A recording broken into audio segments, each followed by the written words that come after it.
नमस्कार दोस्तों।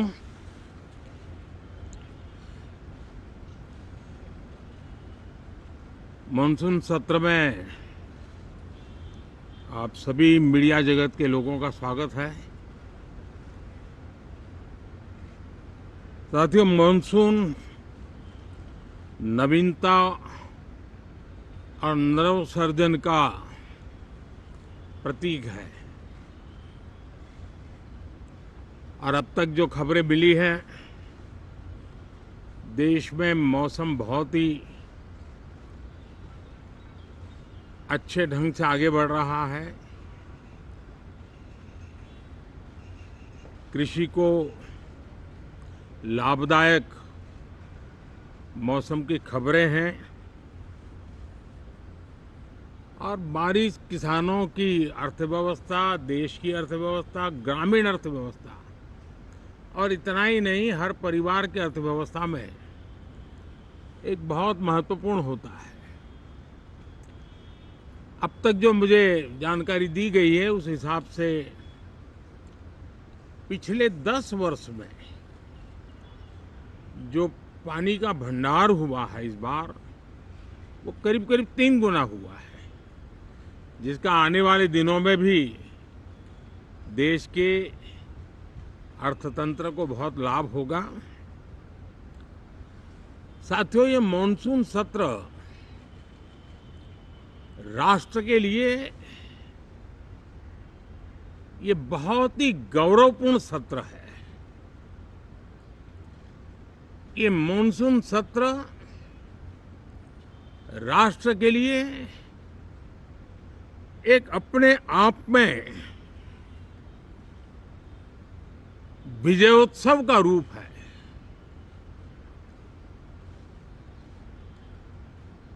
और जब मैं कहता हूं कि सत्र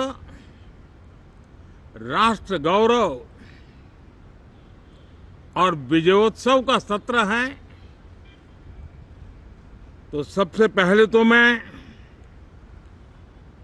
पहली बार इंटरनेशनल स्पेस स्टेशन पर भारत का तिरंगा झंडा वहां लहराना, ये हर देशवासी के लिए गौरव की पल है। देश में साइंस टेक्नोलॉजी के प्रति, इनोवेशन के प्रति नया उमंग और उत्साह भरने वाली ये सफल यात्रा रही है और पूरे संसद, लोकसभा राज्यसभा दोनों सदन देशवासी जिस गौरव का अनुभव कर रहे हैं उसमें एक स्वर से जुड़ेंगे, एक स्वर से इसका यशगान होगा। जो भारत को अंतरिक्ष में नई ऊंचाइयां पर पहुंचाने वाले जो भावी कार्यक्रम हैं, उनके लिए भी प्रेरक बनेगा, प्रोत्साहक बनेगा। साथियों, ये मॉनसून सत्र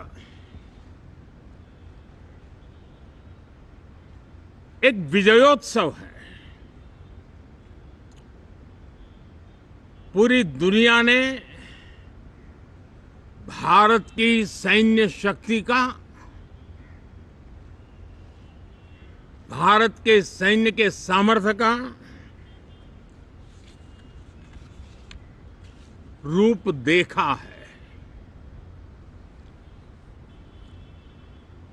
ऑपरेशन सिंदूर में भारत की सेना ने जो लक्ष्य निर्धारित किया था 100% अचीव किया। आतंकियों के आकाओं के घर में जाकर के 22 मिनट के भीतर भीतर ऑपरेशन सिंदूर के तहत उसको जमींदोज कर दिया गया। और मैंने बिहार की एक कार्यक्रम में इसकी घोषणा की थी, जो हमारी सैन्य शक्ति ने बहुत ही कम समय में सिद्ध करके दिखा दिया। और इसमें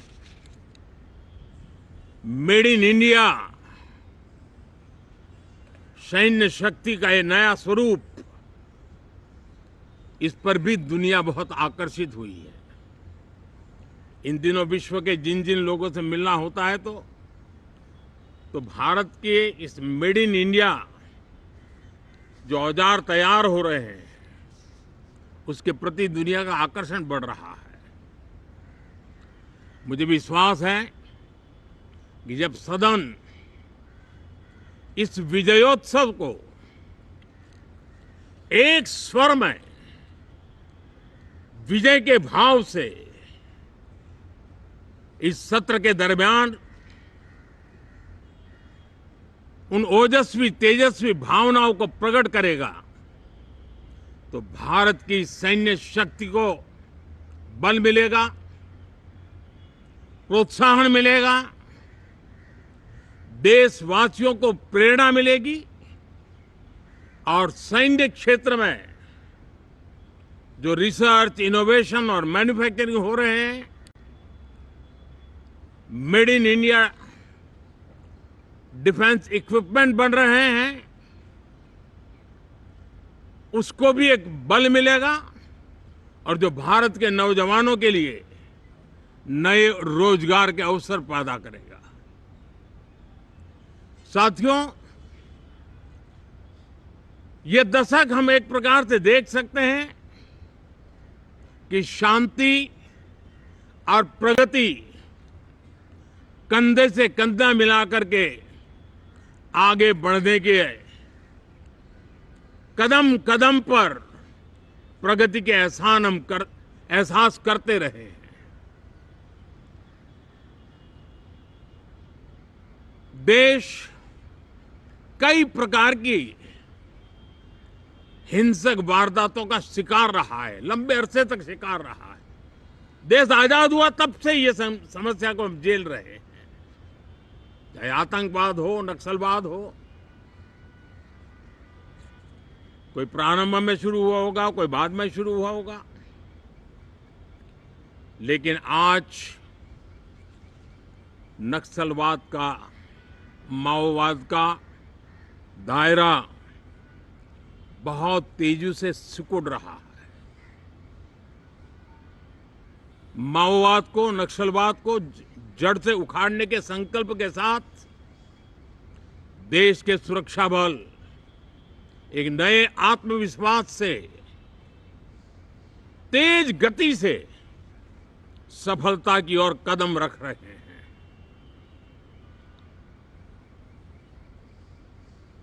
और मैं गर्व से कह सकता हूं,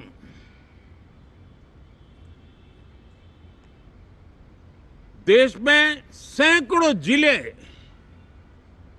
नक्सल की चपेट में से निकल करके आज मुक्ति का सांस ले रहे हैं।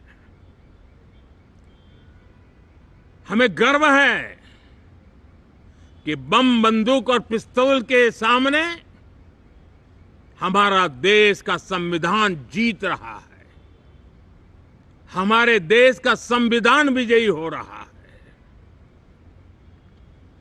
देश के उज्जवल भविष्य के लिए साफ दिख रहा है कि कल तक जो रेड कॉरिडोर थे, वो आज ग्रीन ग्रोथ जोन में परिवर्तित होते नजर आ रहे हैं। साथियों, एक के बाद ऐसी घटनाएं देशभक्ति के लिए, देश की भलाई के लिए संसद में पहुंचे हुए हर माननीय सांसद के लिए गौरव का पल है। और संसद के इस सत्र में ये गौरव गान पूरा देश सुनेगा, हर सांसद से सुनेगा, हर दल से सुनेगा। साथियों, आर्थिक क्षेत्र में भी जब 2014 में आप सबने हमें जिम्मेवारी दी, देश फ्रेजाइल 5 की अवस्था से गुजर रहा था। 2014 के पहले वैश्विक अर्थव्यवस्था में हम 10वें नंबर पर थे और आज भारत तेज गति से दुनिया की तीसरे नंबर की अर्थव्यवस्था बनने की दिशा में आगे बढ़ रहा है, दरवाजे पर दस्तक दे रहा है। इन दिनों 25 करोड़ गरीबों का गरीबी से बाहर निकलना, जिसको विश्व की अनेक संस्थाएं सराहना कर रही है। देश में एक जमाना था 2014 के पहले, जब महंगाई का दर, इन्फ्लेशन रेट डबल डिजिट में हुआ करता था। आज 2% के आसपास आकर के देश के सामान्य मानव के जीवन में राहत बन गया है, सुविधा बन गया है।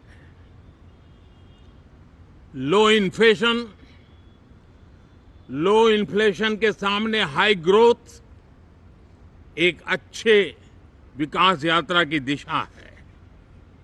साथियों, डिजिटल इंडिया, यूपीआई आज भारत के एक नए सामर्थ्य को दुनिया देख रही है, पहचान रही है और ज्यादातर देश में उसके प्रति एक आकर्षण पैदा हो रहा है। यूपीआई ने फिनटेक की दुनिया में अपने एक नाम कमाया है। रियल टाइम डिजिटल ट्रांजैक्शन दुनिया में सबसे ज्यादा हो रहे हैं। दुनिया में जितने हो रहे हैं, अकेले भारत में उससे ज्यादा हो रहे हैं। साथियों, पिछले दिनों इंटरनेशनल लेबर ऑर्गेनाइजेशन का एक वैश्विक समागम था और उसमें भारत ने बहुत बड़ी ऊंचाई प्राप्त की है। आईएलओ का कहना है कि 90 करोड़ से ज्यादा लोग भारत में अब सोशल सिक्योरिटी के दायरे में हैं। ये अपने आप में एक बहुत बड़ा अचीवमेंट है। उसी प्रकार से वैश्विक संस्था WHO ने ये कहा है कि भारत अब आंख की जो बीमारी आमतौर पर बारिश के सीजन में ज्यादा देखी जाती थी, ट्रैकोमा, अब भारत को WHO ने ट्रैकोमा फ्री घोषित किया है। तो आरोग्य के क्षेत्र में भी ये अपने आप में एक महत्वपूर्ण भारत के लिए सिद्धि है। साथियों, पहलगाम की क्रूर अत्याचार, नरसंहार, पूरी दुनिया चौंक उठी थी। आतंकवादी और आतंकवादी के आके दुनिया का ध्यान उनकी तरफ केंद्रित हुआ था और उस समय दल हित छोड़ करके देश हित में हमारे ज्यादातर दलों के प्रतिनिधि, ज्यादातर राज्यों के प्रतिनिधि विश्व भ्रमण किया, दुनिया के अनेक देशों में गए और एक स्वर से दुनिया के सामने आतंकवादियों का आका पाकिस्तान को बेनकाब करने का एक बहुत सफल अभियान चलाया। मैं आज राष्ट्रहित में किए गए इस महत्वपूर्ण कार्य के लिए उन सभी सांसदों की सराहना करना चाहता हूं, सभी दलों की सराहना करना चाहता हूं और उसने देश में एक सकारात्मक वातावरण पैदा किया। विश्व ने भारत की बात को स्वीकार करने की दिशा में अपने मन के द्वार खोले और इसके लिए ये हमारे सांसदगण, हमारे राजनीतिक दल सराहना करने के मेरे लिए सौभाग्य है। साथियों, हम जानते हैं कि ये स्पिरिट, एक स्वर, एक एकता का वातावरण देश को कितना उत्साह से भर देता है। विजयोत्सव का ये पर्व इस मॉनसून सत्र में भी उसी भाव से प्रकट होगा। देश की सैन्य शक्ति को सराहना करेगा, देश के सामर्थ्य का गौरवगान करेगा और देश के 140 करोड़ नागरिकों को नई प्रेरणा का कारण बनेगा। मुझे विश्वास है कि हम सब मिलकर के डिफेंस के क्षेत्र में आत्मनिर्भर होने के इन प्रयासों को बल दें, सेना के सामर्थ्य की सराहना करें और मैं आज देशवासियों के सामने जरूर कहूंगा और देश के राजनीतिक दलों से भी कहूंगा कि देश ने एकता की ताकत देखी है, एक स्वर का सामर्थ्य क्या होता है देखा है। तो सदन में से भी सभी माननीय सांसद उसको बल दें, उसको आगे बढ़ाएं और मैं जरूर कहूंगा, राजनीतिक दल अलग अलग हैं, हर एक का अपना एक एजेंडा है, अपनी एक भूमिका है, लेकिन मैं इस वास्तविकता को स्वीकार करता हूं कि दल हित में मत भले न मिले, लेकिन देश हित में मन जरूर मिले। इसी एक भावना के साथ इस मॉनसून सत्र से देश के विकास यात्रा को बल देने वाले, देश की प्रगति को बल देने वाले, देश के नागरिकों को सामर्थ्य देने वाले अनेक विधेयक प्रस्तावित हैं। सदन विस्तृत चर्चा करके उसको भी पारित करेगा। मेरी सभी माननीय सांसदों से उत्तम डिबेट चलाने के लिए शुभकामनाएं हैं। बहुत बहुत धन्यवाद।